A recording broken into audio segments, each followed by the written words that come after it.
الحمد لله وحده والصلاة والسلام على من لا نبي بعده أما بعد أعوذ بالله من الشيطان الرجيم بسم الله الرحمن الرحيم والعصر إن الإنسان لفي خسر إلا الذين آمنوا وعملوا الصالحات وتواصوا بالحق وتواصوا بالصبر.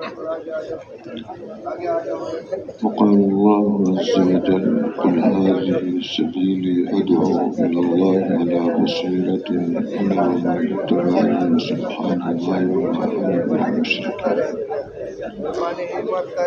وقال النبي صلى الله عليه وسلم الخلق عيال الله أحب الخلق إلى الله والأحسن إلى عياله أو كما قال صلى الله عليه وسلم. محترم دوستوں اور بزرگوں، اللہ پاک نے ساری کائنات کو اپنی قدرت سے پیدا کیا ہے. خالق وہ ہیں، مالک بھی وہی ہے، امر بھی انہیں کا چلتا ہے، تصرف بھی انہیں کا چلتا ہے. اور خالق ہیں ہر چیز کے. اس انسان کو پیدا کیا ہے، اب وہ جانتے ہیں کہ اس انسان کے پیدا کرنے کا مقصد کیا ہے، کس مقصد کے لیے پیدا کیا، اور جس مقصد کے لیے پیدا کیا ہے اس کی قوت اور استعداد اس کے اندر رکھی. باقی چیزوں کو کس مقصد کے لیے پیدا کیا ہے تو فرمایا کہ یہ چیزیں تمہارے لیے پیدا کی. هو الذی خلق لکم ما فی الارض جميعا، کہ جو کچھ بھی ہے اس زمین میں وہ سب اس انسان کے نفع کے لیے پیدا کیا. اور حدیث پاک میں بھی یہ فرمایا یہ دنیا تمہارے لیے پیدا کی گئی اور تمہیں آخرت کے لیے پیدا کیا، بیکار پیدا نہیں کیا. فرمایا افحسبتم انما خلقناکم عبثا وانکم الینا لا ترجعون، کیا یہ سمجھتے ہو کہ اسے ہی بیکار پیدا کر دیا اور یہ سمجھتے ہو کہ کہیں لوٹ کر جانا نہیں کسی کے پاس. یہ دونوں سمجھے غلط ہیں. بیکار پیدا نہیں کیا، ایک بہت بڑے مقصد کے لیے پیدا کیا. اور یہ کہ کہیں ہم نے لوٹ کر نہیں جانا، سب نے لوٹ کر اللہ کے پاس جانا. اور جس مقصد کے لیے پیدا کیا ہے اس کی پوچھ ہوگی. تو جس مقصد کے لیے پیدا کیا اس کو پورا کرنے کی قوت اور استعداد رکھی ہے. پورا کیا ہے تو انعامات ہیں. پوچھ ہوگی اگر پورا نہیں کیا ہے تو پھر اس پر پکڑ ہے. ایسے ہی بیکار نہیں ہے. جتنے بھی دنیا میں انسان ہیں ہر ایک بہت بڑے مقصد کے، مرد ہے، عورت ہے، شعر کرنے والا ہے، دیہات کا ہے، پڑھا لکھا ہے، ان پڑھ ہے، مال ہے اس کے پاس کہ نہیں ہے. ایک بہت بڑے مقصد کے لیے اس کو پیدا کیا ہے.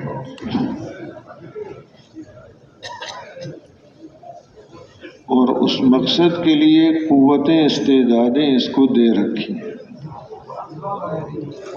کہ یہ انسان ان قوتوں اور استعدادوں کو صحیح استعمال کر کے اپنے مقصد کو حاصل کر لے تاکہ ایک انسان قیمتی انسان.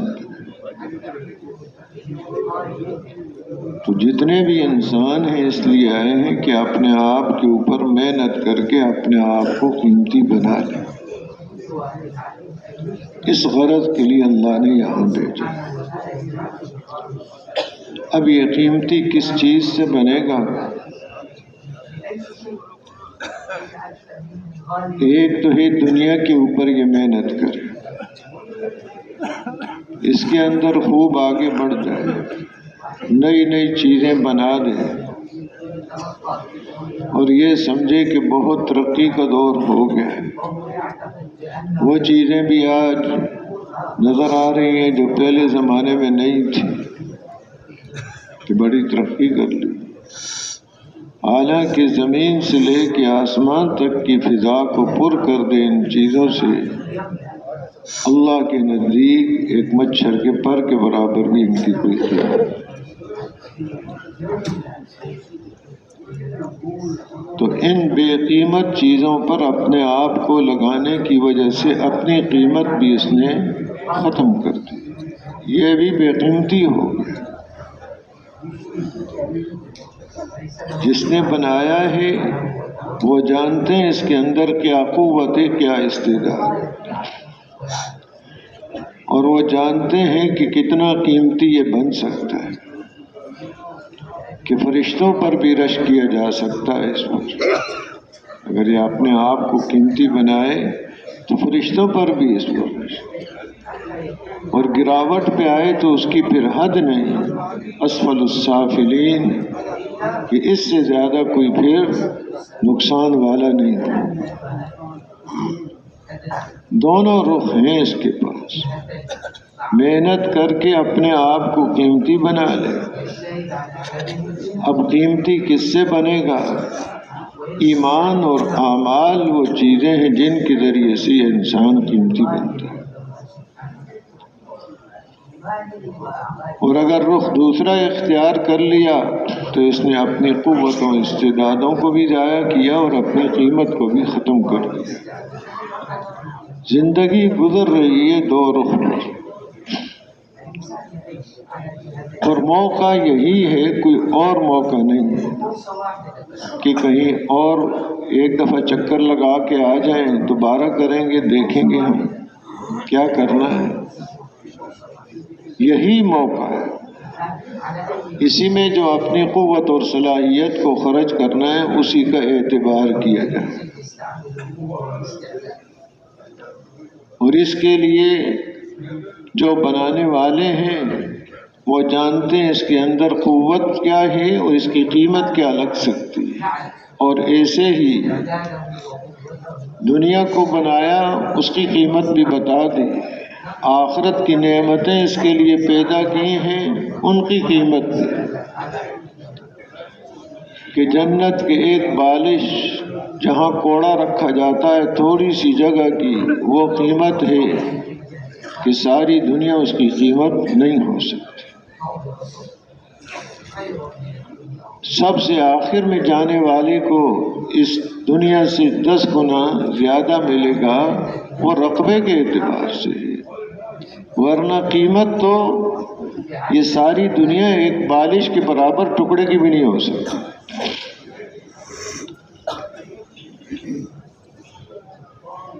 وہاں کی لباس کا ایک جوڑا یہ پوری دنیا اس کی قیمت نہیں بن سکتی. وہاں کی خوشبو کا ایک قطرہ یہ پوری دنیا اس کی قیمت نہیں بن سکتی. کیونکہ جو بنانے والے ہیں وہ جانتے ہیں کہ اس کی کیا قیمت ہے. اب یہ ساری چیزیں جو بنائی ہیں وہ اس انسان کے لیے بنائی ہیں. اللہ کی ذات وہ غنی ذات ہے، کسی چیز کی ان کو ضرورت نہیں ہے.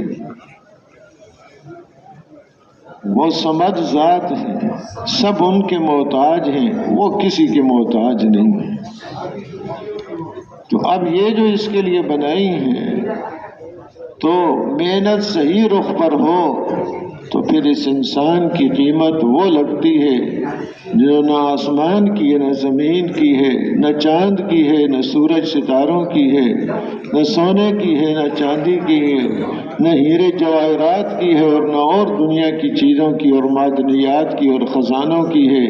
کسی چیز کی وہ قیمت نہیں جو ایک اس انسان کی قیمت لگتی ہے۔ اور اللہ پاک نے ہر انسان کو اس لیے بھیجا ہے کہ اپنے اوپر محنت کرے اور اپنے آپ کو قیمتی بنا لے۔ اللہ کے ہاں کوئی کمی نہیں ہے کہ سب کو ویسا دے دیں، ان کے خزانوں میں اتنی کمی بھی نہیں آتی جتنا کہ کوئی انگلی سمندر میں ڈالے تو اس کے ساتھ تری لگ کے آئے گی۔ وہ تو ایک تری، تھوڑا سا سمندر ایک محدود ہے، اس میں تو کمی آ سکتی ہے، لیکن اللہ کے خزانے لامحدود ہیں، ان میں کوئی کمی نہیں آتی۔ اب موقع یہ ہے اور فرصت نہیں ہے کہ کوئی اور موقع ہو۔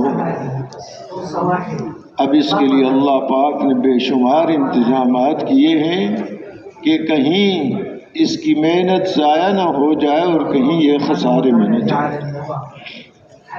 عالم ارواح میں اس سے پوچھ لیا الست بربکم قالوا بلی، پوچھا کیا میں تمہارا رب نہیں ہوں؟ سب نے اقرار کیا کیوں نہیں، آپ ہی ہمارے رب۔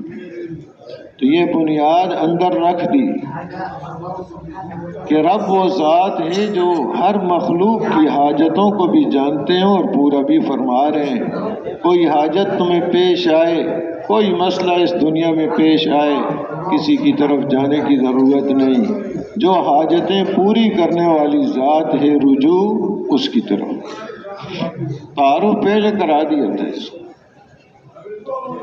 جب دنیا میں آیا ہے تو اس دنیا میں بھی اس کو بھیجا ہے فطرت کے ساتھ۔ ایک حدیث میں فرمایا ما من مولود الا یولد علی الفطرہ، ایک میں فرمایا کل مولود یولد علی الفطرہ۔ فطرت کیا ہے؟ وہ دین حق کہ جس کی وجہ سے یہ انسان قیمتی بنتا ہے، اس کو پورا کرنے کی استعداد اور قوت اللہ نے اس کے اندر رکھی۔ ایسے نہیں کہ صلاحیتیں نہ دی ہوں، قوتیں اور صلاحیتیں اس کو دی ہیں۔ اس دین پر چل کے اپنے آپ کو یہ قیمتی بنا سکتا ہے اور کوئی راستہ نہیں ہے اس کے پاس۔ انسان یہ قیمتی بنے، اس کے لیے یہ انتظام کیا، قوت استعداد دے کر بھیجی، اور وہ قوتیں اور استعدادیں دی ہیں جو اور مخلوق کو نہیں دی۔ عبدیت، اللہ کی عبادت کرنا، یہ صفت اس کو دی، اور اللہ کی مان کے چلنا، یہ صفت اس کے اندر رکھی ہے۔ خلافت، یہ صفت اس کے اندر رکھی ہے کہ تخلقوا باخلاق اللہ، ان صفات کو اختیار کرو جو اللہ کی صفات ہیں، کہ وہ عطا کرنے والی ذات ہے، اپنے اندر یہ صفت پیدا کرے، دوسروں کو بھی یہ عطا کرنے والا بن جائے۔ وہ معاف کرنے والی ذات ہے، اپنے اندر محنت کر کے یہ صفت پیدا کرے، دوسروں کو درگزر کرے، معاف کرے۔ اور وہ ستار ذات ہے، عیوب پر پردہ ڈالنے والی ذات ہے، یہ بھی اپنے اندر یہ محنت کر کے صفت پیدا کرے۔ تو یہ صفات اختیار کرنے کی قوت اور استعداد اس کے اندر رکھی ہے۔ قیمتی جو بنے گا وہ اس کے اعتبار سے بنے۔ موقع اللہ نے یہ دیا ہوا ہے، اپنی قوتوں اور استعدادوں کو کیسے استعمال کرے۔ بہت بڑی قوت ہے ہر انسان کے اندر، جس کا اندازہ ہم نہیں لگا سکتے، لیکن یہ ہے کہ وہ قوتیں استعمال کیسے ہو رہی ہیں، مسئلہ اس کا ہے۔ پھر جب شعور نصیب فرمایا تو اپنے شعور اور سمجھ کو صحیح استعمال کرے، تو ہر چیز اس کی راہبری کر رہی ہے کہ کون سا راستہ اختیار کرنا۔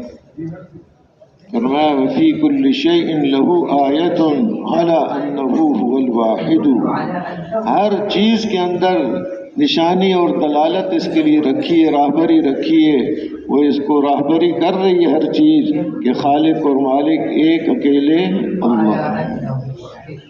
ہر گیائے کہ الضمیر ید وحدہ لا شریک لہ گوید، جو گھاس کا تنکا زمین سے اگ رہا ہے وہ اس کو دعوت دے رہا ہے خالق اور مالک وحدہ لا شریک لہ، ہر چیز راہبری کر، اتنے انتظامات فرمائے۔ جس چیز پر بھی عبرت کی نگاہ ڈالے گا وہ چیز اس کے لیے سبق ہی سبق ہے، عبرت ہی عبرت، آگے بڑھے گئے۔ حضرت ابو درداء رضی اللہ تعالی عنہ، صحابہ میں ان کا لقب حکیم الامت ہے، جیسے بکر رضی اللہ عنہ کا لقب صدیق، عمر رضی اللہ عنہ کا فاروق، ان کا لقب حکیم الامت۔ جا رہے تھے، دیکھا ایک آدمی 2 بیلوں سے کام لے رہا ہے، ایک بیل کام کرتے کرتے کھڑا ہو گیا، دوسرا چل رہا ہے، کام کر رہا ہے،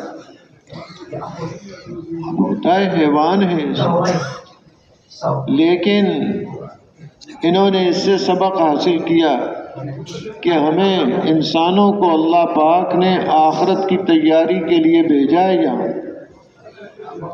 جو آدمی آخرت کی تیاری میں لگا ہوا ہے وہ اپنے کام پہ لگا ہوا ہے، جو رکا ہوا ہے وہ اپنے کام سے رکا ہوا ہے۔ اب جیسے یہ بیل کھڑا ہو گیا ہے اور یہ بیل والا اس کو ڈنڈے مارے گا تاکہ چلے کام کرے، اور جو چل رہا ہے اس کو کچھ بھی نہیں کہے گا۔ تو جو انسان اپنی آخرت کی تیاری میں لگا ہوا ہے اس کو کچھ نہیں کہا جائے گا یہاں بھی اور آخرت میں، اور جو کھڑا ہو گیا رک گیا یہاں بھی ڈنڈے پڑیں گے اور آخرت میں بھی ڈنڈے پڑیں گے اور سزا ہوگی اس کو۔ جو آخرت کی تیاری میں لگا ہوا ہے تو اس کی محنت کی تو بڑی قدر کی جاتی ہے۔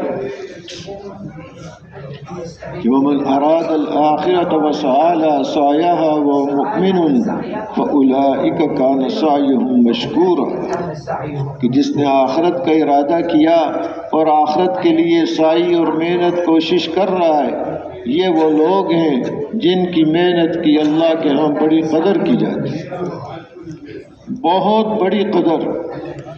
ایک ایک قدم مسجد کی طرف آ رہا ہے اس کی قدر ہے، مسجد میں انتظار میں بیٹھا ہوا ہے اس کی قدر ہے، روزے کی وجہ سے معدہ خالی ہے، منہ سے بو آ رہی ہے، اس بو کی بھی قدر ہے۔ جتنا خالق اور مالک اس کے اعمال کے قدردان ہیں اور کوئی اس کا قدردان نہیں۔ اب ایسے خالق اور مالک سے نہ لینا کتنے بڑے نقصان کی بات ہے انسان۔ موقع یہی ہے، قوتیں استعدادیں بہت ہیں اس کے۔ مثال سمجھانے کے لیے دے دیتے ہیں، حالانکہ مثال حقیقت نہیں ہوتی، حقیقت اس سے آگے ہوتی ہے، یہ صرف سمجھنے کے لیے۔ کہ کسی آدمی نے ایک بڑی قیمتی گاڑی خرید لی، بڑی رفتار ہے اس کی اور بڑا وزن اٹھا لیتی ہے، بڑی چڑھائیوں پر چڑھ جاتی ہے، وہ تو بڑی قوت ہے اس کے اندر، لیکن چلانے والا نشے میں ہے، تو اب وہ کیا کرے گا؟ اس گاڑی سے فائدہ اٹھا سکتا ہے؟ وہ تو نقصان کرے گا، گاڑی کا بھی نقصان کرے گا، جان کا بھی، مال کا بھی، دوسروں کا بھی نقصان کرے گا۔ قوت اس انسان کو دی ہوئی ہے، وہ استعدادیں جس کا اندازہ کوئی نہیں، اس کو دل کا پرزہ دیا ہے، بہت بڑا پرزہ ہے، آنکھوں یہ اس کے پرزے ہیں، زبان، ہاتھ، کان، یہ مشین اللہ نے اس کو دی ہوئی ہے، لیکن اس مشین کو چلانے والا نشہ ہے۔ ایک نشہ نہیں ہے، 2 نشے، سکرتان، سکرت الجہل و سکرت حب العیش، ایک جہالت کا نشہ ہے، ایک عیش پرستی کا نشہ ہے۔ جہالت، پتہ کوئی نہیں اس گاڑی کو کیسے چلانا ہے، بیٹھ گیا گاڑی چلانے۔ اس کے لیے باقاعدہ انتظام کیا کہ اس گاڑی کو کیسے چلانا ہے، جس کی حد کوئی نہیں۔ جیسے عرض کیا عالم ارواح میں پوچھا، پھر پیدا ہوا تو فطرت اور قوت استعداد اس کو دی ہے، ہر چیز اس کی راہبری کر رہی ہے۔ مزید احسان فرمایا، انبیاء علیہ الصلوۃ والسلام کا سلسلہ جاری فرمایا کہ اس نے اپنے آپ کو چلانا کیسے۔ ایک دو نبی نہیں، تقریباً 1,24,000 انبیاء علیہ الصلوۃ والسلام کو مبعوث فرمایا، جو بڑی خیر خواہی کے ساتھ، بڑی ہمدردی کے ساتھ، بڑی شفقت کے ساتھ اس کو سمجھا رہے ہیں۔ دیکھ لو تمہارے پاس بڑی قیمتی مشین ہے اور اس مشین کی پوچھ ہوگی، اس کا بڑا پرزہ دل، اس کی پوچھ ہوگی۔ فرمایا ان السمع والبصر والفؤاد کل اولئک کان عنہ مسئولا، کہ یہ کان، آنکھ اور دل جو اللہ نے دیے ہیں، ہر ایک کے بارے میں قیامت کے دن پوچھ ہوگی۔ اس دل کو کیسے استعمال کیا، آنکھ کو کیسے استعمال کیا اور کان کو کیسے استعمال کیا۔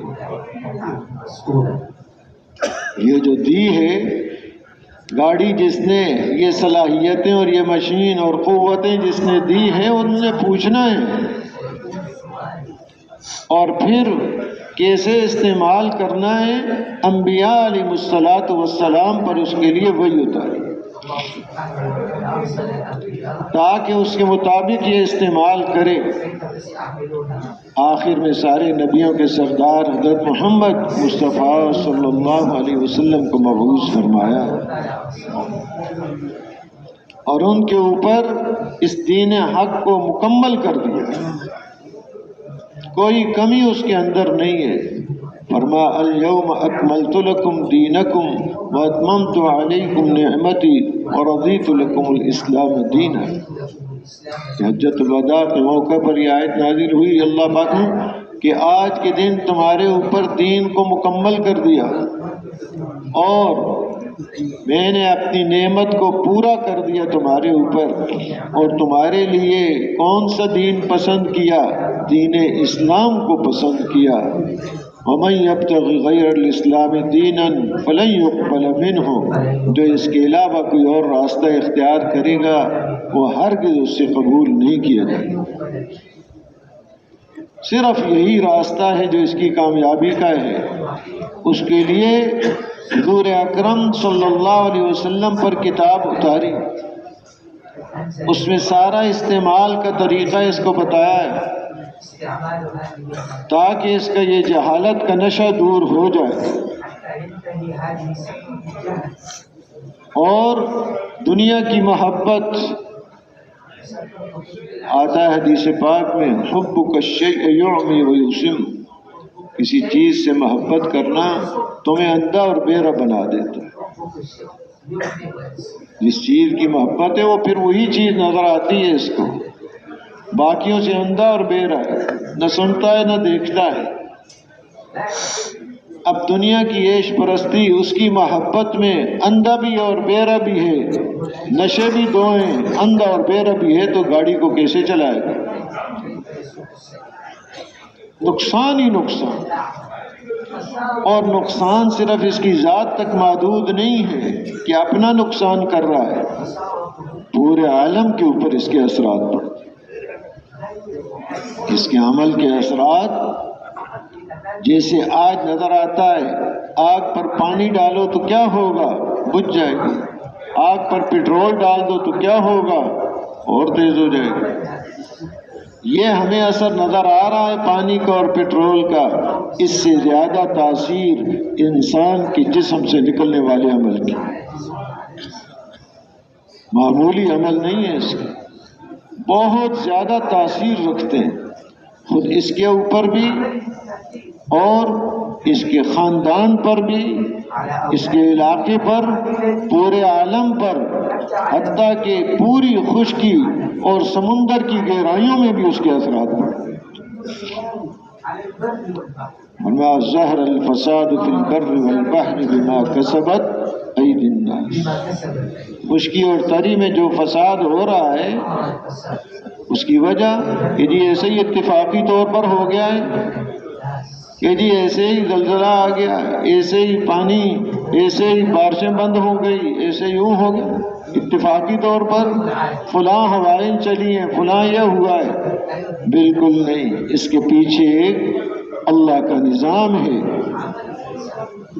ایک قانون اور قاعدہ ہے، اور جتنا اس نظام اور قانون اور قاعدے کی وہ رعایت کرتے ہیں اور کوئی رعایت نہیں. اگر اعمال بگڑ گئے، حالات بگڑ کے رہیں گے، کوئی اس کو ٹھیک کر نہیں سکتا. کہ انسان کے جسم سے نکلنے والے اعمال بگڑ گئے، فساد دنیا میں پھیلے گا، کوئی ٹھیک نہیں کر سکتا. ان حالات کو ٹھیک کرنے میں لگے، یہ تو ایسے ہی. بھائی اصل کو دیکھو، اصل کیا چیز ہے، کہاں سے یہ نقصان پیدا ہو رہے ہیں، اس کا سبب کیا ہے؟ اس کا سبب یہ انسان ہے. انبیاء علیہ السلام کو محفوظ فرمایا تاکہ یہاں کے نقصانات سے بھی بچ جائیں، آخرت کے نقصانات سے بھی بچ جائیں، ان پر حلول اتاریں. تو یہ دو نشے اس کے اتر جائیں، پھر یہ اپنی گاڑی سے وہ فائدہ اٹھا سکتا ہے جس کا اندازہ کوئی نہیں. حضرت سعد بن معاذ رضی اللہ تعالی عنہ، ان کی اسلام کی زندگی تقریباً 5 سال جب مسلمان ہوئے اور انتقال ہونے تک کا وقت. ایسی محنت کی انہوں نے، ایسی محنت کی اپنے اوپر، اپنے اعضاء و جوارح پر، اپنے دل پر، اپنی نگاہ پر، اپنی سوچ پر، کہ سارے جذبے ختم ہو گئے، صرف ایک ہی جذبہ باقی رہا، اللہ کی ماننی ہے، رسول اکرم صلی اللہ علیہ وسلم کے طریقے پر ماننی. یہ جذبہ ایسا اس نے پہنچایا اس درجے تک کہ جب ان کی موت کا وقت آیا تو آتا اجتذ لو عرش الرحمن، اللہ کا عرش بھی کانپ اٹھا. اب یہ انسان قیمتی بنے. فتحت له ابواب السماء، آسمان کے دروازے کھول دیے گئے، فرشتے اتنے اترے کہ آپ صلی اللہ علیہ وسلم پورا قدم بھی نہیں رکھے، پنجوں کے بل چل رہے ہیں کہ فرشتے ان کے جنازے پر اتنے آئے ہوئے. قبر کھود رہی، خوشبو ہی خوشبو. ایک صحابی نے مٹی اٹھائی، مٹھی بھری، جب اس کو کھولا فَإِذَا يَمِسْكُ، تو وہ تو کستوری ہے. جب حضور صلی اللہ علیہ وسلم نے دیکھا چہرہ انور پر خوشی کے آثار ظاہر ہوئے، فرمانے لگے سبحان اللہ سبحان اللہ سبحان. کہ انسان اپنی محنت سے کہاں پہنچ گیا. جانا ہے اس نے، یہاں نہیں رہنا کہ سمجھ لیں سب کچھ یہی ہے. روزانہ دیکھ رہے ہیں، آج ہم نظر آ رہے ہیں، پہلے کوئی اور نظر آ رہے تھے، بعد میں کوئی اور نظر آئیں گے، ہم نہیں. یہاں چل چلاؤ لگا ہوا ہے، جو آیا ہے اس نے جانا ہے. اب یہ ہے کہ یہ محنت اس تھوڑے سے وقت میں کیا کر رہا ہے، قوتیں اور استعدادیں جو اس کو بخشی ہیں وہ کس رخ پر خرچ کر رہا ہے. اپنے اندر ایسی صفات پیدا کر لے کہ جس کی وجہ سے جو اللہ نے اتارا ہے اس کے مطابق اس کی زندگی صحیح ہو. اس کے لیے بنیادی صفت اس کے اندر اللہ کا خوف، تقویٰ ہے، اپنے آپ کو بچا بچا کر چلنا. تقویٰ کے بارے میں فرماتے ہیں جیسے تنگ راستہ ہے، دونوں طرف کانٹوں کی باڑ لگی ہوئی ہے، درمیان سے گزرنا ہے. اب یہ بڑی احتیاط سے گزرتا ہے، کہیں کپڑا ادھر نہ الجھ جائے، کہیں ادھر نہ اٹک جائے کانٹوں کے ساتھ. اپنے کپڑوں کو سنبھال کے وہاں سے گزر. تو اپنے آپ کو بچا بچا کر گزارنا ہے تاکہ آسانی سے پہنچ جائے منزل تک، اور اس کی برکت سے پھر سارے دین پر چلنا آسان ہو جاتا ہے۔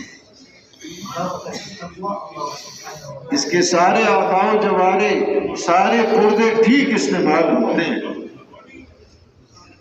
قرآن پاک میں فرمایا اس کے لیس البر ان تولوا وجوهکم قبل المشرق والمغرب ولكن البر من آمن بالله واليوم الآخر والملائكة والكتاب والنبيين وآتى المال على حقه ذوي القربى واليتامى والمساكين وابن السبيل والسائلين وفي الرقاب وأقام الصلاة وآتى الزكاة والموفون بعهدهم إذا عاهدوا والصابرين في البأساء والضراء وحين البأس أولئك الذين صدقوا وأولئك هم المتقون۔ حضور اکرم صلی اللہ علیہ وسلم ہجرت فرما کر جب مدینہ طیبہ تشریف لائے، کچھ عرصہ تک بیت المقدس کی طرف منہ کر کے نماز پڑھتے رہے، اور پھر حکم ہو گیا کہ بیت اللہ کی طرف منہ کر کے نماز پڑھو، تو اس پر یہود و نصارہ اور مشرکین نے بھی اعتراض شروع کیا۔ مشرکین کو بھی کوئی بہانا چاہیے تھا کہ یہ کیا، کبھی ادھر منہ تھا کبھی ادھر منہ۔ تو اللہ پاک نے ان کی جواب کے لیے حقائق اتار دیے، کہا کہ یہ صرف نیکی نہیں ہے کہ مشرق کی طرف یا مغرب کی طرف منہ کریں، کامل نیکی اور اصل نیکی تو اطاعت ہے، جدھر حکم ہے اس کو پورا کرنا ہے۔ کسی جہت کی، کسی رخ کی، مشرق مغرب کی کوئی اہمیت نہیں، اہمیت جدھر حکم ہوگا اس کی ہے۔ حکم تھا پہلے بیت المقدس کی طرف تو اس وقت ثواب اس میں تھا، اب حکم آ گیا ہے بیت اللہ کی طرف، اب ثواب صرف اسی میں ہے۔ اب جو عمل اور نماز قبول ہوگا وہ اسی میں ہے۔ یہ بتا دیا کسی جہت کو کوئی اہمیت نہیں، اہمیت کس کو ہے؟ اللہ کے حکم کو پورا کرنا، اطاعت بتا دی، یہ چیز ہے اہم۔ وہ فرمایا کہ اب یہ چیزیں کیسے حاصل ہوں گی؟ یہ فرمایا وَلَكِنَّ الْبِرَّ مَنْ آمَنَ بِاللَّهِ، کہ پہلے اپنے دل کو ٹھیک کر لے کہ دل اللہ پاک نے کیسا ٹکڑا نصیب فرمایا ہے، اگر یہ ٹھیک ہو جائے سارا جسم ٹھیک ہو جاتا ہے، یہ بگڑ جائے تو سارا جسم بگڑ جاتا ہے۔ حضور اکرم صلی اللہ علیہ وسلم کے ارشاد گرامی کا مفہوم یہ ہے۔ اور پھر فرمایا کہ یہ ٹکڑا کون سا ہے؟ توجہ سے سن لو کہ یہ ٹکڑا دل۔ اب دل کا صحیح ہونا، درست ہونا کیا ہے، اور اس کا بگاڑ کیا ہے؟ اس کا رگوں کا خون، دل کا خون جو اندر پھر رہا ہے وہ ٹھیک ہو، اتار چڑھاؤ اس کا ٹھیک ہو، یہ اس کا ٹھیک ہونا یہاں مراد نہیں۔ اس کا ٹھیک ہونا ہر غیر کا تأثر اندر سے نکل جائے، اللہ کی ذات عالی کا تأثر اس کے اندر پیدا ہو جائے۔ یہاں اس دل کی درستگی بیان کی اور دل کا استعمال بیان کیا کہ کامل نیکی یہ ہے من آمن باللہ، اللہ کی ذات عالی پر ایمان لائے کہ وہ خالق ہیں، ہر چیز کو انہوں نے پیدا کیا، اگر اس کو پیدا نہ کرتے تو یہ چیزیں وجود میں بھی نہیں آ سکتی، کچھ بھی نہ ہوتا۔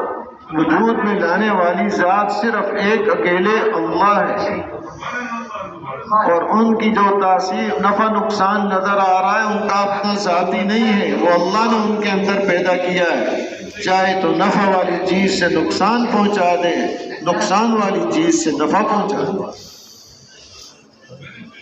کہ اتنا بڑا یہ سورج ہے، یہ روشنی پہنچا رہا ہے، پورے عالم کو روشن کر رہا ہے، روشنی میں اللہ پاک اس سورج کے محتاج نہیں ہے، سورج روشنی پہنچانے میں اللہ کے حکم کا محتاج ہے۔ اگر وہ چاہیں تو ایک چھوٹی سی کنکری کے اندر وہ روشنی رکھ دیں جو اس سورج کے اندر رکھی، یہ اللہ کے حکم کا محتاج ہے۔ یہ جی اس کا نظام بڑا پکا ہے، کبھی کوئی تبدیلی نہیں آئی، ہزارہ سال سے ایک انداز سے چل رہا ہے، یہ اللہ کے حکم سے چل رہا ہے، روزانہ اجازت لیتا ہے، اجازت ہوتی ہے پھر طلوع ہوتا ہے، ایک دن آئے گا اس کو اجازت نہیں ہوگی، یہ طلوع نہیں ہوگا، رات ہی رات ختم ہی نہیں ہو رہی، سورج نہیں طلوع ہو رہا، ساری مخلوق پریشان، انسان پریشان، حیوان پریشان ہو گئے، رات ختم نہیں ہو رہی۔ اب جو طلوع ہوگا تو مغرب کی طرف سے ہوگا، اگر اپنا اس کی رفتار ہے اور اپنا چلنا ہے تو پھر مشرق سے ہوتا ہے، اللہ کے حکم سے روزانہ چل رہا ہے، اب مغرب سے طلوع ہوگا، حیران ہو جائیں گے، پھر اوپر جائے گا آدھے آسمان کے قریب تک، پھر واپس مغرب کو، اور پھر مشرق سے طلوع ہوتا جائے گا۔ یہ عالم کے نزع کا وقت، جیسے انسان کی نزع و موت کا وقت طاری ہوتا ہے، یہ عالم کے اب نزع کا وقت ہوگا، جیسے موت کے وقت نہ کسی کا ایمان قبول ہے نہ کسی کی توبہ قبول ہے، ایسے ہی اب اس دن کے بعد نہ کسی کا ایمان قبول ہوگا نہ توبہ قبول۔ اتنی بڑی نشانی اب سامنے آ گئی، ایمان تو جو مطلوب ہے وہ غیب کا مطلوب ہے، غیب کے جو اللہ نے کہا ہے اس پر ہے کہ نہیں، اپنی سمجھ اور مشاہدے اور آنکھ کے دیکھنے کا نام ایمان نہیں ہے، وہ مشاہدہ ہے، مشاہدے سے حیوان بھی چلتا ہے، ڈنڈا دکھاؤ باہر جائے گا، گھاس دکھاؤ قریب آ جائے گا، یہ تو حیوان ہے، کہ نفع کی چیز آتی ہے تو اس کو مان لیتا ہے، نقصان کی چیز نہیں، یا سمجھ نہیں آ رہی کہتا ہے یہ میری سمجھ نہیں آ رہی، سمجھ کیا چیز، سمجھ میں نہ آنا کوئی دلیل نہیں ہے، کہ میرے سمجھ میں نہیں آتی۔ اب بے شمار چیزیں ایسی ہیں جو کسی انسان نے نہیں دیکھی، وہ کہے کہ میری سمجھ میں نہیں آ رہی، تو سمجھ میں نہ آنا تو کسی چیز کی نفی کرنے کی دلیل نہیں ہوتی، دلیل تو وہ ہے کہ اس کے اوپر کوئی صحیح دلیل قائم کرے، عقلی یا نقلی، پھر پتہ چلے گا۔ تو یہ سارے حقائق ہیں اللہ نے بیان کیے ہیں، تو پہلی چیز جو اس کے دل کا صحیح استعمال ہے، اللہ کی ذات عالی پر ایمان لانا، خالق بھی وہی ہے، مالک بھی وہی ہے، تصرف بھی انہیں کا چلتا ہے، ساری مخلوق مل کر کسی کو نفع پہنچانا چاہے، خالق اور مالک کا ارادہ نہ ہو وہ نفع نہیں پہنچا سکتے، سارے مل کر کسی کو نقصان پہنچانا چاہے، خالق اور مالک کا ارادہ نہیں ہے وہ نقصان نہیں پہنچا سکتے۔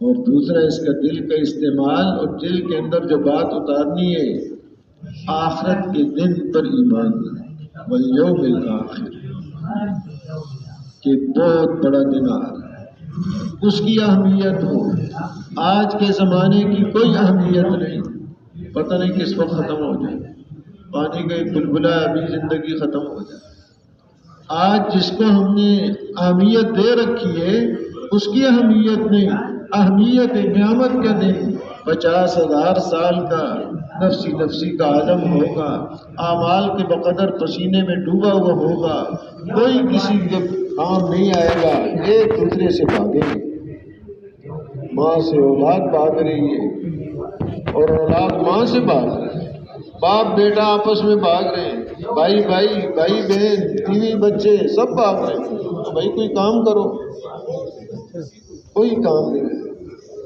یوم یفر المرء من اخیہ وامہ وابیہ وصاحبتہ وبنیہ لکل امرئ منہم یومئذ شأن۔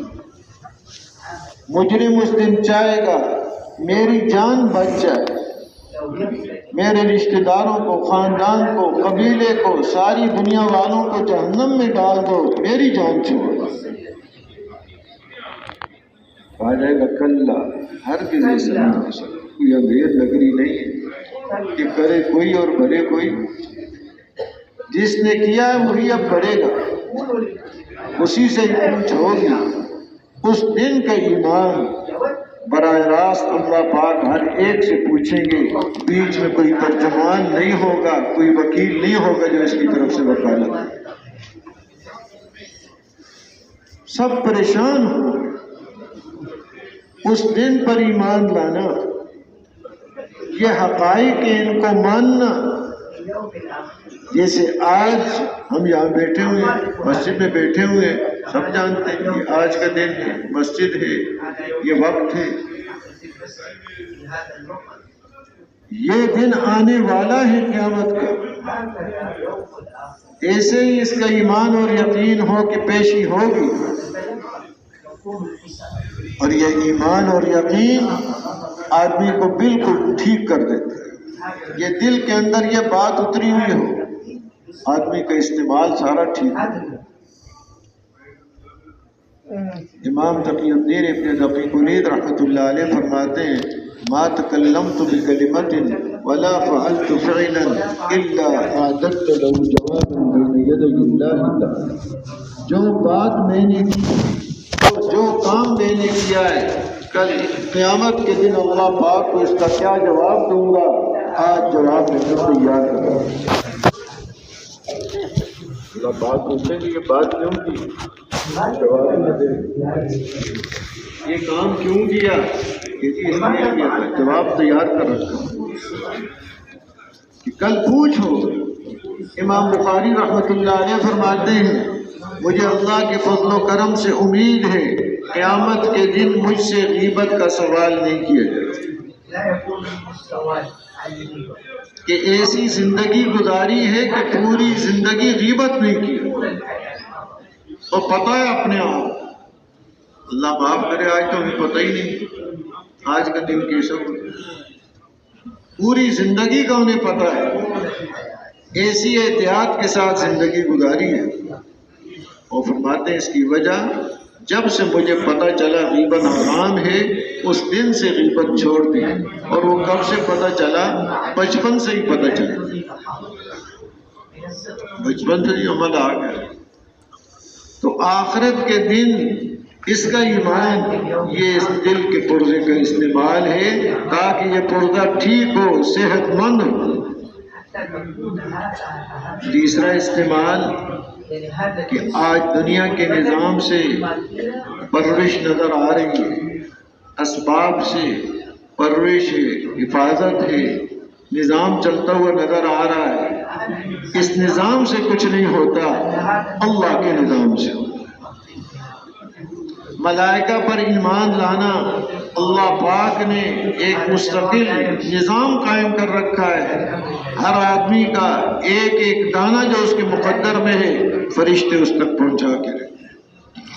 یہ بیٹھا ہوا کسی ملک میں ہے، جو دانہ اس کے لیے پیدا ہوا کسی اور ملک میں ہے، نظام اللہ نے ایک مقرر کیا ہو، اس تک پہنچ کے رہے ہوئے۔ حفاظت کا انتظام وہ اللہ کے نظام سے۔ حضرت علی رضی اللہ تعالی عنہ رات کو نماز پڑھ رہے، مسجد میں سلام پھیرا، دیکھا کچھ آدمی کیوں بیٹھے ہوئے، کہ جی خطرہ محسوس ہو رہا ہے، آپ کی حفاظت پھیرا دے رہے۔ فرمایا کس سے پھیرا دے رہے؟ آسمان والوں سے یا زمین والوں سے؟ انہوں نے عرض کیا کہ جی آسمان والوں سے نہیں دے سکتے، زمین سے، جو زمین ہے ان سے۔ فرمایا چلے جاؤ، جب تک آسمان پر فیصلہ نہیں ہو جاتا زمین والے کچھ بھی نہیں کر سکتے۔ اللہ کے نظام پر، یہ ملائکہ کا نظام ہے، اس انسان کی پرورش اور روزی پہنچانے کا، اس کی حفاظت کا، ہر انسان کے ساتھ حفاظت کے لیے بھی فرشتے مقرر ہیں، چاہے یہ اللہ کو مانتا ہے یا نہیں مانتا، وہ فرشتے ہیں، جب تک وہ ساتھ ہیں اس کی حفاظت ہوتی ہے، اگر ان کو ہٹا دیا جائے تو حفاظت کا نظام اس کا ختم ہوتا ہے۔ چاہے سارے دنیا کے اسباب اور پہرے اس کے لیے ہوں، قلعوں کے اندر محفوظ ہو، جب اللہ کی طرف سے نظام ہٹ گیا کوئی چیز بچا نہیں سکتی۔ اس نظام غیبی پر ایمان لانا یہ اس دل کا استعمال، اور ایسی کتاب، جو کتابیں اللہ نے اتاری ہیں ان پر ایمان لانا، اور آخری کتاب قرآن پاک اتاری جس نے پہلی ساری منسوخ کر دی، اس پر ایمان لانا کہ اس میں جو علم اتارا ہے کامیابی اس کے اندر ہے، دنیا آخرت کی کامیابی انسانی علوم میں نہیں ہے، دنیا آخرت کی کامیابی علم الہی کے اندر جو اللہ نے اتارا ہے۔ انسانی علوم کا خلاصہ کیا ہے؟ چیزوں سے ہوتا ہے۔ انسانی علوم وہ کیا بتا رہے ہیں؟ سورج سے یہ ہوگا، چاند سے یہ ہوگا، زمین سے یہ ہوگا، سونے سے یہ ہوگا، فلاں چیز سے یہ ہوگا، یہ سارا خلاصہ ہے۔ مخلوق سے ہونا یہ بتایا جا رہا ہے۔ اور علم الہی کیا ہے؟ مخلوق سے کچھ نہیں ہوتا، کرنے والی ذات اللہ پاک ہے۔ انہوں نے اعمال دیے ہیں، رسول اکرم صلی اللہ علیہ وسلم کی مبارک سنتیں ہیں، ان سنتوں سے اس کی زندگی بنے گی۔ علم الہی اعمال سے زندگی اس کی بنتی ہے۔ اعمال ٹھیک ہے تو زندگی اس کی ٹھیک ہے، اعمال بگڑے ہوئے تو زندگی اس کی بگڑ جائے گی، چاہے سارے اسباب موجود ہیں اس کے۔ اس علم پر ایمان لانا یہ ایک ضرورت ہے۔ اس میں سمجھ میں آ رہی ہے بات یا نہیں سمجھ میں آ رہی؟ سمجھ پر ایمان نہیں مطلوب، جو اللہ نے اتارا ہے اس پر ہے۔ اللہ پاک نے فرما دیے یمحق اللہ الربا ویربی الصدقات کہ اللہ پاک سود کو مٹاتے ہیں اور صدقات کو بڑھاتے ہیں۔ سمجھ میں اس کے آ رہا ہے یا نہیں آ رہا؟ سود پر مٹنا اللہ نے لکھ دیا، یہ مٹ کے رہے گا۔ صدقات پر بڑھنا لکھ دیا، نظر اس کو کچھ آ رہا ہے کہ کم ہو رہا ہے، اس کو اللہ پاک بڑھا کے دکھا۔ یہ وہ حقائق ہیں آج تک کوئی ان کو رد نہیں کر سکا۔ اس پر ایمان ہوگا اب یہ آگے چلے گا۔ اپنے سارے اعضاء و جوارح کو ٹھیک استعمال اس وقت کر سکتا ہے جب دل کے اندر یہ ایمان ہو۔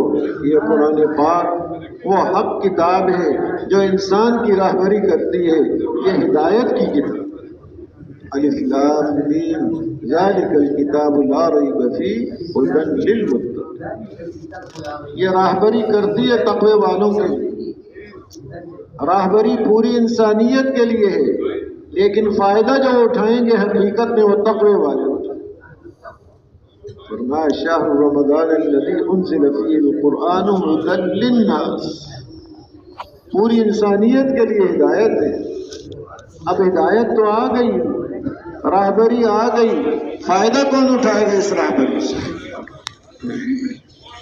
اس سے فائدہ اٹھانے والے تقوی والے کہ جن کے اندر یہ صفت ہوگی اور اس کو حاصل کرنے کی یہ اسباب ہیں کہ دل کے اندر یہ اس کتاب پر ایمان ہو، جو علم اللہ نے اتارا اس پر کامیابیوں کا ایمان ہو، اور آگے والنبیین انبیاء علیہ السلام پر ایمان۔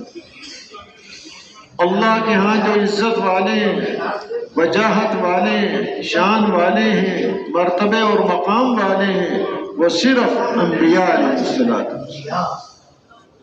یہ دل کے اندر ایمان، دنیا کی چیزوں اور اسباب سے کسی کی عزت اور وجاہت اور مرتبہ قائم نہیں ہو۔ انبیاء علیہ السلام عزت والے، اور جو ان کے رنگ میں رنگا گیا وہ عزت والے۔ آخر میں حضرت محمد مصطفیٰ صلی اللہ علیہ وسلم کو مبعوث فرمایا، اب جو ان کے رنگ میں رنگا گیا، ان کی اتباع کیے، اب کامیابی صرف اس کی، عزت اس کے لیے، اطمینان چین سکون اس کے لیے، الفتیں اور محبتیں اس کے لیے۔ وَلِلَّهِ الْعِزَّةُ وَلِرَسُولِهِ وَلِلْمُؤْمِنِينَ، عزت صرف اللہ کے لیے ہے، اللہ کے رسول صلی اللہ علیہ وسلم کے لیے اور ایمان والوں کے لیے، اور کسی کے لیے نہیں۔ نبی کے الفاظ ہیں قرآن پاک کے حسن ہے، باقیوں کی نفی ہے، یہاں ہے ہی نہیں عزت۔ عزت صرف اللہ کی اور اللہ کے رسول صلی اللہ علیہ وسلم کی، اور جو آپ کی اتباع کرے گا ایمان والا ہوگا اس کے لیے عزت ہے۔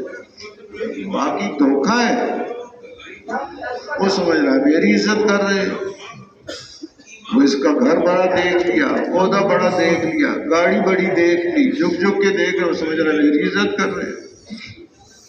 وہ تو اس کی گاڑی اور عہدے اور منصب کو اور گھر کو عزت، اس کو سلام کر رہے ہیں۔ یہ دھوکے میں پڑ گیا بیچارہ۔ آج اس کے پاس ہے تو اس کی کریں گے، کل کسی اور کے پاس ہے تو اس کی کریں گے۔ وہ بھی دھوکے میں پڑا ہوا، یہ بھی دھوکے میں پڑا ہوا۔ حقیقی عزت ایمان والوں کے لیے، حقیقی محبت ایمان والوں کے لیے آتا ہے۔ جب کوئی بندہ نیک اعمال کرتا ہے، اللہ پاک اس سے محبت فرماتے ہیں۔ جبرائیل علیہ السلام کو فرماتے ہیں میں اس سے محبت کرتا ہوں، تم بھی اس سے محبت کرو۔ تو فرشتوں میں اعلان فرماتے ہیں، فرشتے بھی اس سے محبت کرتے ہیں۔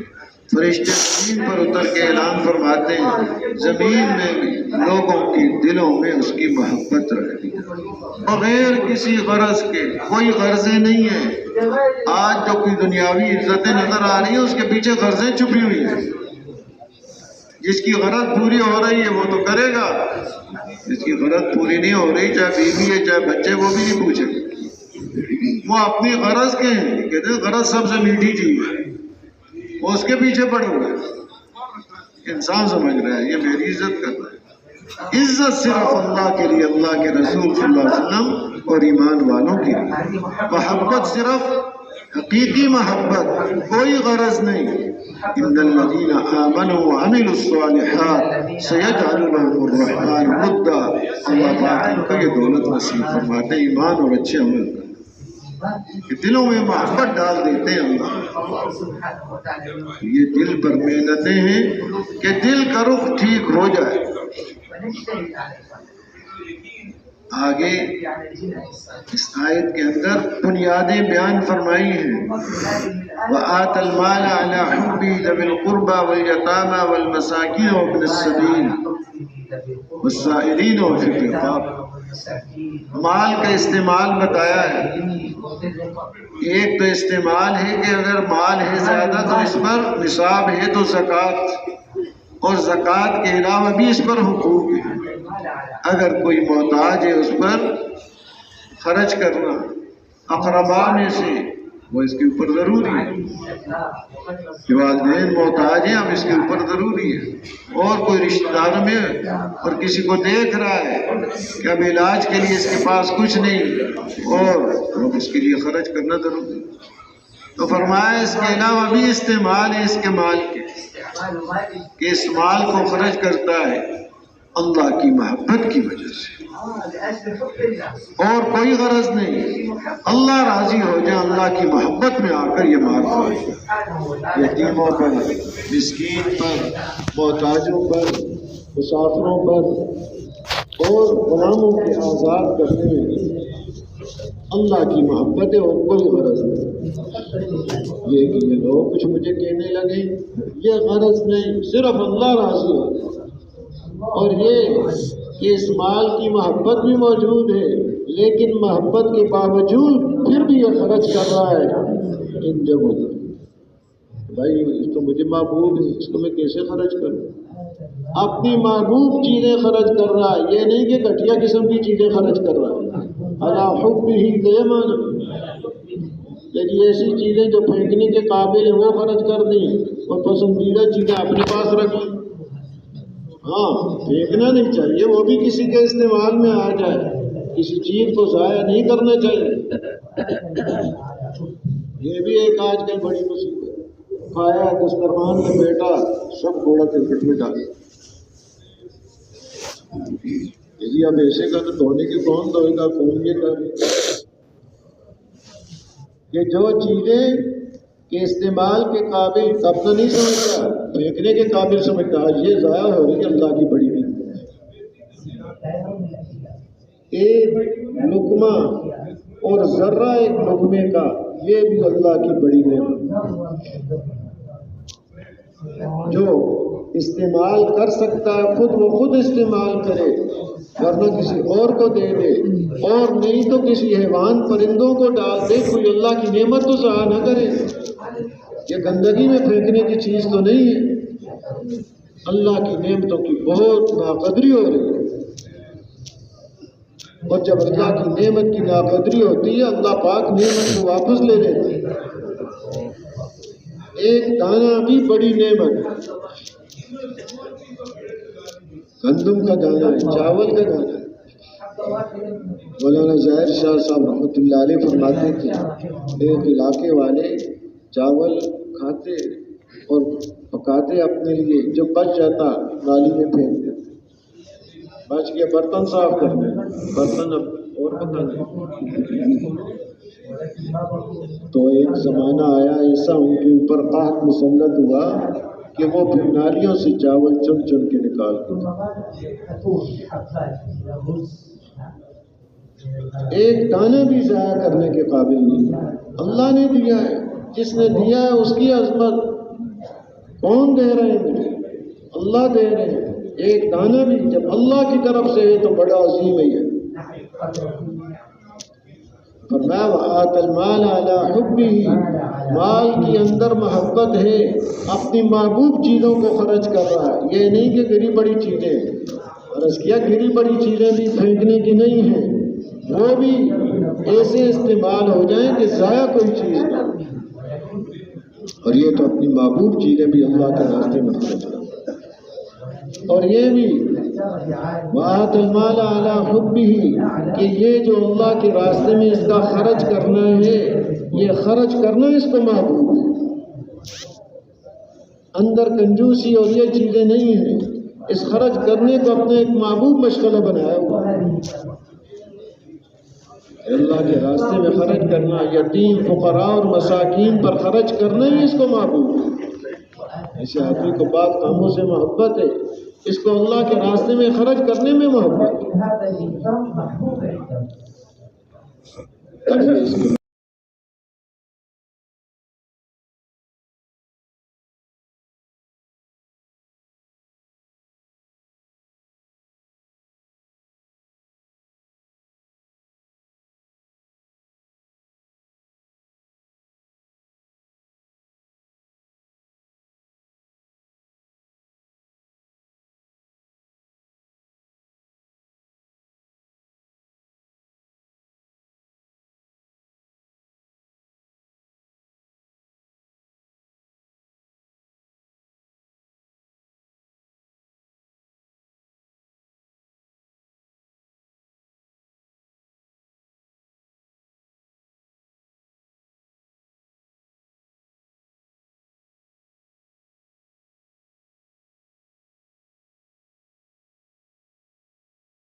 وَأَقَامُوا الصَّلَاةَ وَآتَوُا الزَّكَاةَ،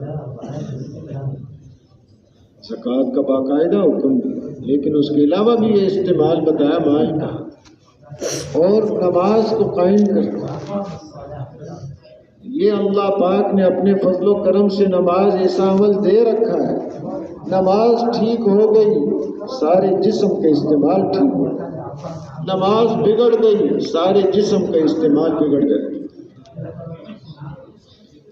آتا ہے حدیث پاک کا مفہوم ان اول ما يحاسب بالعبد يوم القيامه الصلاة ومن صلحت صلاته صلح له سائر عمله ومن فسدت صلاته فسد سائر عمله او كما قال صلی اللہ علیہ وسلم کہ سب سے پہلے جو حساب ہوگا قیامت کے دن وہ نماز کا ہوگا، نماز صحیح اور درست نکل آئی تو باقی اعمال بھی صحیح اور درست نکلیں گے، نماز فاسد اور خراب ہو گئی تو باقی اعمال بھی فاسد اور خراب ہو گئے۔ نماز میں اللہ نے یہ تاثیر رکھی ہے، اس کا جسم سر سے لے کے پاؤں تک استعمال ہو رہا ہے، جیسے حکم ہے ویسا استعمال ہے۔ کہ کھڑا ہے نگاہ کو کیسے استعمال کرے، ہاتھوں کو کیسے استعمال کرے، زبان کو کیسے استعمال کرے۔ اب رکوع میں چلا گیا ہے استعمال بدل گیا، زبان کا استعمال، نگاہ کا استعمال سارا بدل گیا، سجدے میں گیا پھر بدل گیا، تحیات میں بیٹھا ہے پھر بدل گیا، جو کہا جا رہا ہے وہ کر رہا ہے۔ ایسی محنت کرے یہ کہ یہی استعمال اس کا نماز سے باہر گیا، اپنی نگاہ کا، اپنی زبان کا، اپنے کان کا، سارا جسم کا استعمال اس کے مطابق ہو جائے، اللہ کے حکم کے مطابق، تو نماز اللہ پاک نے ایک ایسا عمل نصیب فرمایا ہو۔ اور یہ چیزیں آگے ساتھ معاملات بھی اس کے تھے، وَالْمُوفُونَ بِعَهْدِهِمْ إِذَا عَاهَدُوا، جب کسی سے وعدہ کرتے ہیں تو اس وعدے کو پورا کریں۔ کوئی لین دین میں وعدہ کر دیا، تجارت میں کوئی وعدہ کر دیا، اور کوئی وعدہ کر دیا کہ آپ ٹھہرے میں آتا ہوں ابھی، یہ بھی ایک وعدہ، اب آئے ہی نہیں ہے۔ جو بھی وعدہ کیا ہے اس وعدے کو پورا کرنے والا، کہ اس کے اندر ایک آپس کے سارے معاملات اس سے ٹھیک ہو۔ اور آگے وہ ایک صفت بیان کی کہ جس صفت کی وجہ سے ان ساری چیزوں کو قابو میں اور عمل میں لانا آسان ہو، والصابرین فی البأساء والضراء وحین البأس، اور ان کی مدح فرمائی، یہ لوگ قابل مدح ہیں، فی البأساء والضراء، سختی کے اندر اور تکلیف کے اندر اور لڑائی کے وقت میں صبر کرنے والے۔ صبر کرنا یعنی جم جانا، برداشت کرنا، نیکیوں کے اوپر جم جانا، برائیوں سے اپنے آپ کو روک لینا، کوئی اور مصیبت آ گئی اس پر برداشت کرنا، یہ قوت ایسی ہے جس کی وجہ سے سارے عمل آسان ہو جائے۔ اگر یہ صبر کی قوت اور طاقت نہیں، عمل کرنے مشکل ہے، بے صبری سے یہ کام نہیں چل سکتی، یہ قوت اپنے اندر پیدا کرنا۔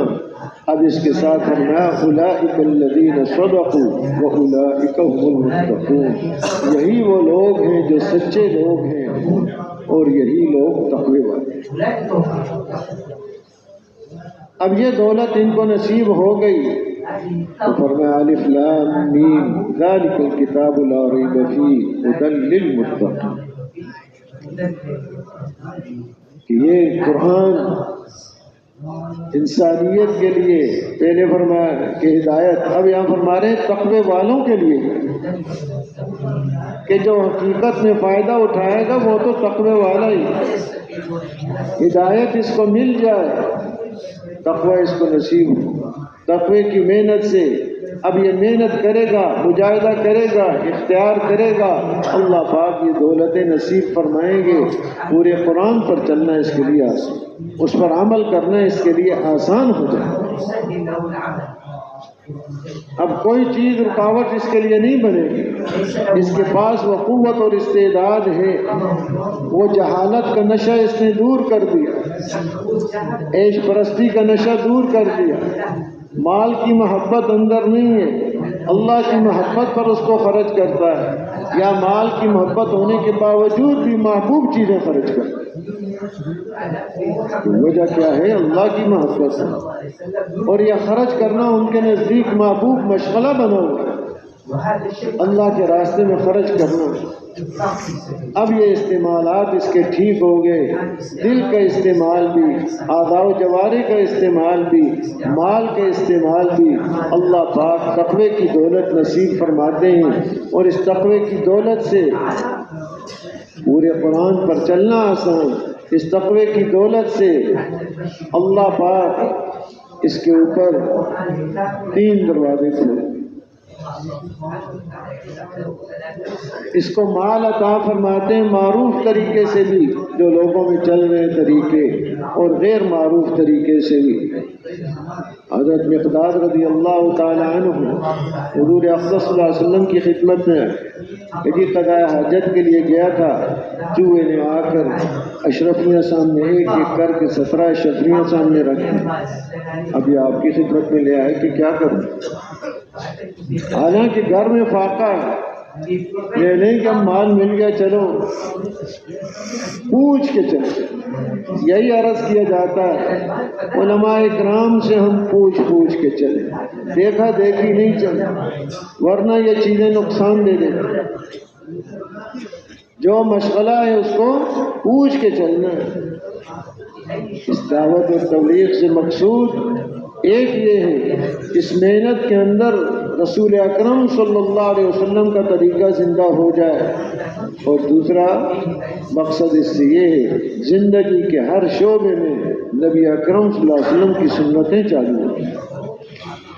تو پوچھ کے چلے آئے، آپ کے سامنے قصہ بیان کیا، آپ نے ارشاد فرمایا، قرآن پاک کی آیت تلاوت فرمائی، وَمَن يَتَّقِ اللَّهَ يَجْعَل لَّهُ مَخْرَجًا وَيَرْزُقْهُ مِنْ حَيْثُ لَا يَحْتَسِبُ کہ جب تقوی اختیار کرتا ہے اللہ پاک ایسی جگہ سے روزی عطا فرماتے ہیں جہاں اس کو وہم و گمان بھی نہیں،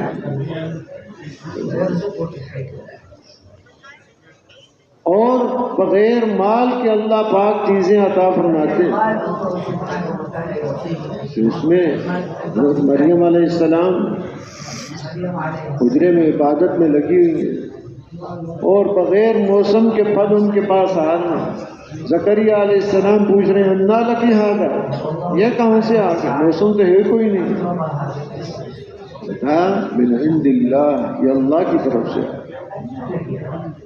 حضرت خبیب رضی اللہ تعالی عنہ کفار کی قید میں ڈیرے لگے ہوئے، کہیں سے کوئی چیز نہیں آ رہی، بند راستے، وہ دیکھتے ہیں ان کے پاس تو انگور کے بڑے بڑے خوشے رکھے ہیں، اور اس وقت مکہ مکرمہ میں تو انگور ہے کوئی، تو بغیر مال کے اللہ پاک ضرورتوں کو پورا فرما دیتے ہیں، چیزیں عطا فرماتے ہیں۔ وہ اس کے محتاج نہیں کہ مال ہوگا تو اس کے مسئلے حل ہوں،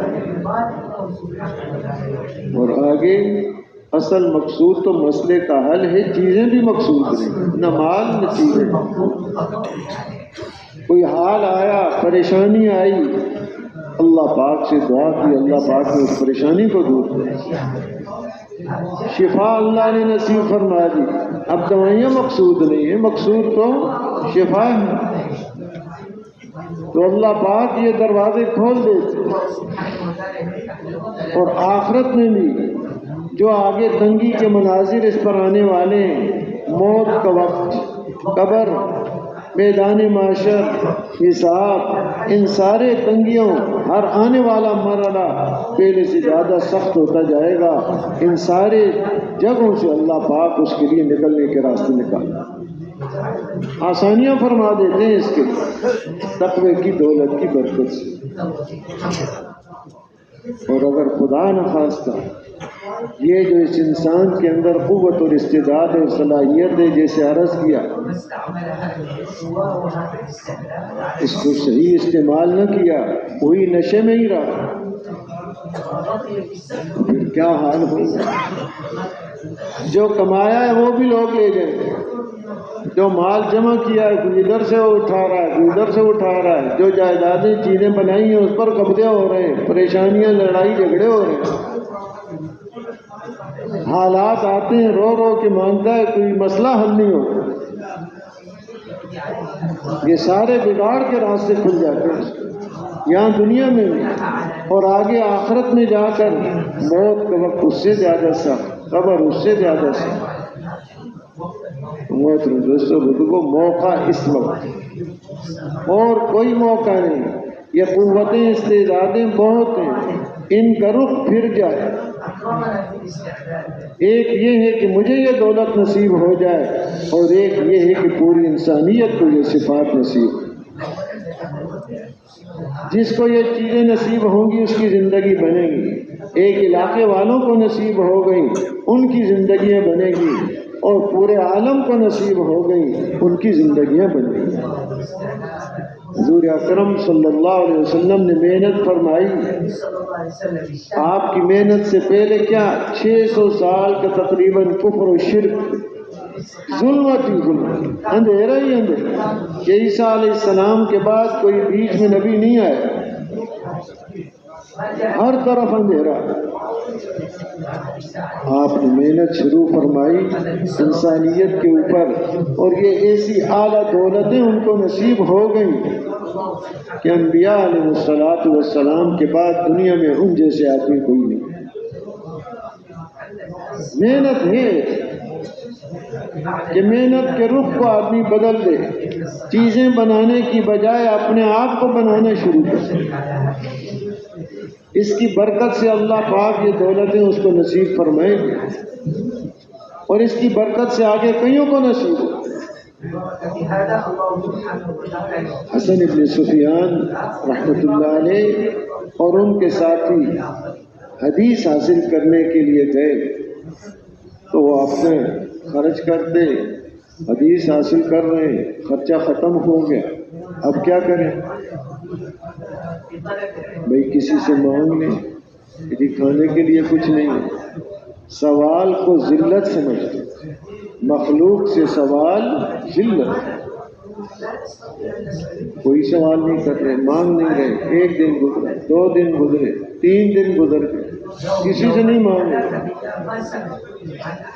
اب آگے ایسی کیفیت ہو گئی کہ بے ہوش ہو، پھر مانگنا نہیں۔ پھر کہا بھئی اتنے دن گزر گئے ہیں، اب تو مانگ لیں کسی سے۔ اب کون مانگے؟ وہ کوئی تیار نہیں ساتھیوں میں سے۔ یہ کہہ رہے تم کسی سے کہو کہ تو ہمیں بھوک لگی اتنے دن سے، کوئی تیار نہیں ہوا۔ ہاں میں یہ ذلت اٹھاؤں؟ تو انہوں نے آپس میں قرآن بازی کی، جس کا نام نکل آئے پھر وہ مانگ۔ پورا جو نکالا تو حسن ابن سفیان رحمۃ اللہ علیہ کا نام نکلا۔ انہوں نے کہا میں رنگ پھک ہو گیا، زرد پڑ گیا۔ انہوں نے اللہ سے مانگا۔ تو اس وقت جو وہاں کا بادشاہ تھا، رات کو سونے کے لیے لیٹ رہا تھا، دیکھتا ہے فضا کے اندر ایک آدمی گھوڑے پہ سوار ہے، ہاتھ میں نیزہ ہے، اور وہ کہہ رہا ہے ادرک حسن بن سفیان واصحابہ قبل ان یموتوا، کہ جاؤ حسن ابن سفیان اور ان کے ساتھیوں کی خبر دو، کیا حال ہے ان کے مرنے سے پہلے پہلے۔ کہا ایسی کوئی آواز آ رہی، وہ سوار اور قریب آ گیا۔ پھر یہ کہہ رہا یہ ابھی اٹھا نہیں، آگ کے نیزہ اس کے کندھے پر مارا، خون نکلا، فوراً اپنے وزیر کو بلایا، کہا جاؤ کھانا لے جاؤ، یہ لے جاؤ، پتہ کرو۔ معلوم کرتے کرتے وہ پہنچ گئے کہ ہاں جی اس مسجد میں آدمی، تو وہ کھانا لے کر آیا۔ انہوں نے پوچھا کہ بھائی پہلے یہ بتاؤ ہمارا حال کس نے بتایا؟ ہم نے تو کسی کو نہیں بتایا، اب تمہاری رات کو یہ لے آئے کھانا بھی، اور ہر ایک کے لیے 80 اشرف سونے۔ کہا یہ تو ہم نہیں لیں گے، پہلے بتاؤ بتایا کس نے؟ ہم تو اپنے حال کو مخفی رکھنے والے۔ تو اس نے پھر قصہ بتایا اور یہ کہا ساتھ کہ کل بادشاہ خود آئے گا تمہیں ملنے کے لیے۔ تو انہوں نے کہا یہ تو اور مشکل میں پڑ گئے، لوگ تو چاہتے ہیں نا ان سے ملاقات ہو، بادشاہ خود آ جائے، تو یہ تو مشکل میں پڑ جائیں گے، ہمارے لیے اور مصیبت بن جائے گی۔ ہم آئے علم حاصل کرنے کے لیے، لوگ آ جائیں گے، اب ہمارے پاس تو علم تو حاصل نہیں ہو سکتا، اسے تعلقات سے علم حاصل نہیں ہو سکتا، اس کے لیے تو یکسوئی چاہیے۔ جب تک سب کچھ علم کو نہیں دے گا یہ چیزیں حاصل نہیں ہوتی۔ جو کچھ تعلقات بنائے گا تو تعلقات ہوں گے، علم نہیں آتا بس۔ تو فوراً نکل گئے کہ جس غرض کے لیے یہاں آئے، اب تو لوگ ہمارے پیچھے پڑ جائیں گے، یہ بزرگ ہیں بڑے، یوں ہیں یوں ہیں۔ راتوں رات نکل گئے۔ بادشاہ جو صبح آیا پتہ کیا یہ مسجد میں، دیکھو وہاں تو کوئی بھی نہیں۔ تحقیق کے لیے آدمی دوڑائے تو ان کی حدود سے نکل گیا، کوئی نہیں ملے۔ اب جو بادشاہ مال ان کو دینے کے لیے آیا تھا، اتنا مال کہ ایک جگہ تو پڑھنے کی بنائی مدرسہ اور ایک رہائش کی جگہ بنائی، اور وہ اس اخلاص کی بنیاد پر، اس تقوی کی بنیاد پر، جن لوگوں کا یہ تقوی تھا، یہ مدرسہ تقریباً 3 صدی سے لے کے 8ویں صدی تک یہ چلتا رہا، اور اس میں امام غزالی رحمۃ اللہ علیہ، علامہ عینی رحمۃ اللہ علیہ جیسے بلند آدمی پیدا کہ اخلاص کے کام ہوگا، اس میں وہ طاقت ہوگی کہ جو اندازہ نہیں کر سکتے۔ اس تقوی کی برکت سے جو کام چلیں گے اندازہ کوئی نہیں، وہ تو اپنے آپ کو چھپا کے نکل گئے، لیکن پیچھے یہ کام جاری ہو۔ تو محترم دوستوں بزرگوں، موقع اللہ نے دیا ہو، محنت کر کے یہ چیزیں حاصل کر سکتے ہیں، کوئی مشکل نہیں ہے۔ یہ بات بھی ذہنوں میں رہے، ان الدین یسر، حضور اکرم صلی اللہ علیہ وسلم کا ارشاد کرامی کا مفہوم ہے دین آسان۔ آج دنیا کے لیے کتنی محنتیں ہو رہی ہیں، کتنی مشقتیں برداشت ہو رہی ہیں، کتنے سفر ہو رہے ہیں، آگ کی بھٹیوں کے سامنے کھڑا ہو کر کتنے گھنٹے کام کیا جا رہا ہے، اس کو کوئی مشکل نہیں کیا۔ دین تو بہت آسان، عین فطرت کے مطابق۔ اللہ کی مہربانی یہ جب ایک عمل کرتا ہے اور آگے بڑھ جاتا ہے، اور عمل کی توفیق اللہ پاک دے دیتے ہیں۔ اس لیے کہتے ہیں دین کے کسی عمل کو چھوٹا نہیں سمجھنا چاہیے۔ آداب ہیں، مستحبات ہیں، نوافل ہیں، فرائض ہیں، کسی چیز کو چھوٹے نہیں۔ ہر ادب یہ آپس کے اعتبار سے مراتب ہیں، ورنہ دین کا ہر کام بڑا عظیم ہے۔ ہر کام کہ کسی چیز کو مراتب کے اعتبار سے ادب کہہ دیا، نفل کہہ دیا، لیکن اپنی ذات کے اعتبار سے ہر چیز بڑی ہے، بہت بڑی ہے۔ فرماتے ہیں جو آداب کا، نوافل کا اہتمام کرتا ہے، اللہ پاک اس کو سنتوں کی توفیق کرتا ہے اور آگے بڑھتا ہے۔ سنتوں پر چلنا اس کے لیے آسان ہو۔ جو سنتوں کا اہتمام کرتا ہے، اللہ پاک اس کے لیے فرائض کا اہتمام آسان ہے اور آگے بڑھتا ہے۔ فرائض کا اہتمام ہے، اللہ پاک اپنی معرفت کی دولت سے اس کو نوازتا ہے، آگے ہی آگے بڑھتا ہے۔ اللہ کی توفیق اس کے ساتھ ہوتی ہے، سارے کام اس کے آسان ہیں، دنیا کے بھی، دین کے اوپر چلنا بھی اس کے لیے آسان ہے۔ تو عرض یہ کیا کہ ہر آدمی کے پاس قوت استعداد موجود ہے، فرق کس رخ پر ہو رہی ہے، یہ محنت اس کام کے لیے اپنے رخ کو ہم بدلیں، بجائے ان قوتوں اور صلاحیتوں کہ جن سے اتنی ترقی انسان کر سکتا ہے جس کی حد کوئی نہیں، ان قوتوں اور استعدادوں کو ضائع کرنے کی بجائے اپنے اوپر خرچ کریں۔ انسان بن گیا تو جہان بن گیا، انسان بگڑ گیا تو پورا جہان بگڑ گیا۔ مسائل اس کی وجہ سے، حالات پورے عالم کے درست ہو جائیں، ایسی محنت ہوگی انسان بنے، اور وہ محنت صرف انبیاء علیہ السلام کی محنت ہے، اور کسی محنت سے انسان نہیں بنتا۔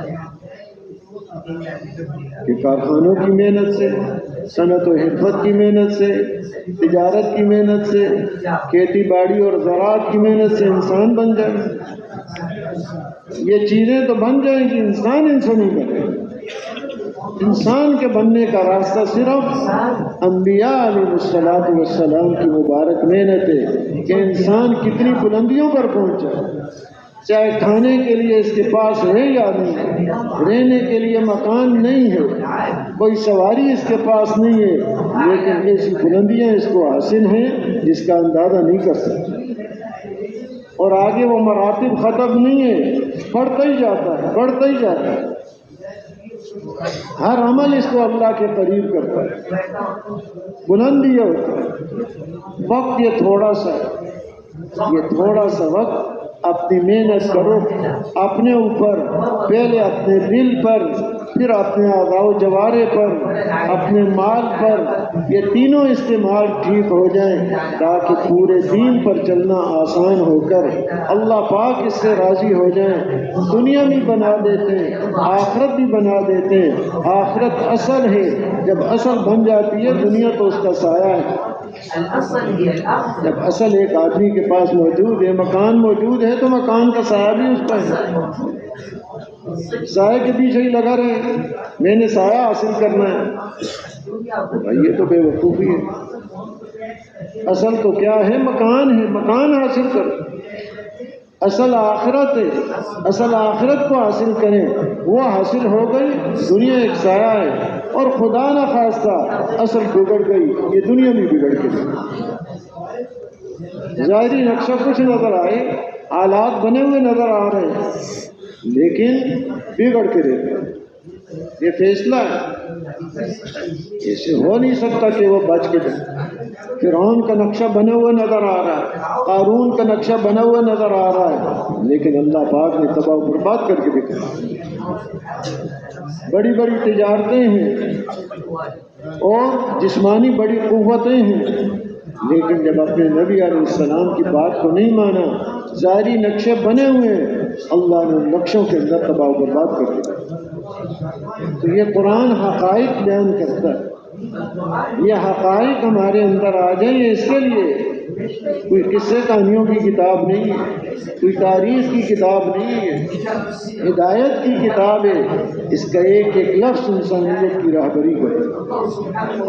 اللہ نے یہ مبارک محنت نصیب فرمائی کہ محنت کے رخ کو ہم بدلیں، اور یہ محنت ختم نبوت کی برکت سے نصیب فرمائی، اپنا بھی بدلیں اور دوسروں پر بھی محنت کریں۔ کیا خیال ہے؟ تیار ہیں جی اس کے لیے؟ اللہ پاک آسان فرمائے، قبول فرمائے۔ ماشاء اللہ پاک نے توفیق عطا فرمائی۔ ایک تو اس پر ہم شکر سے بڑی ترقیاں ہوتی ہیں، لیکن شکرتم لأزیدنکم، شکر دل سے بھی ہو، زبان سے بھی ہو، عمل سے بھی شکر ہو۔ عمل کا شکر کیا ہے؟ دوسروں کو اس محنت کے لیے تیار ہے۔ دوسری چیز جو بہت بلندی پر لے جاتی ہے، استغفار، استغفار کی کثرت۔ ہم انسان ہیں، کمی کوتاہی غلطی ہوتی رہتی ہے، ندامت کے ساتھ اللہ پاک سے ہم معافی مانگیں، اور اس محنت کو ایک اپنا کام سمجھ کے کریں، ذمہ داری سمجھ کے کریں۔ ایک وقت لگا لیا، الحمدللہ، اللہ کا بڑا شکر ہے، لیکن یہ صرف 4 مہینے سال کا کام نہیں، یہ تو موت تک کا مقصد ہے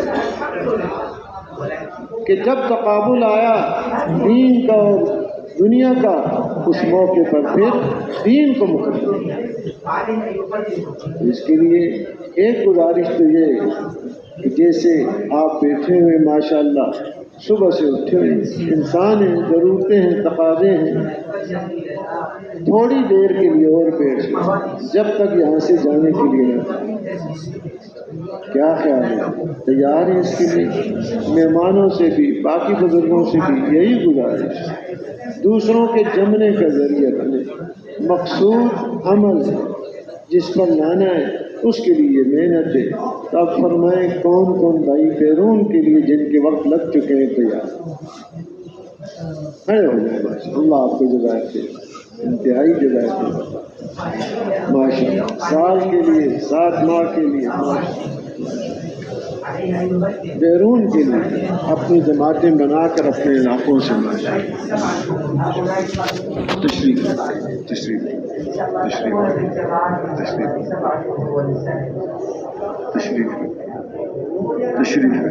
اللہ پاک آسان فرمائے، قبول۔ ایسے ہی 2 سال کے الحمدللہ جماعتیں چلتی ہیں، لمبا وقت ملتا ہے ان اعمال، ایسی جگہوں پر پہنچ جاتی ہیں جہاں عام جماعتیں نہیں پہنچ پاتی، اور کام تو ہر جگہ ضرورت ہے۔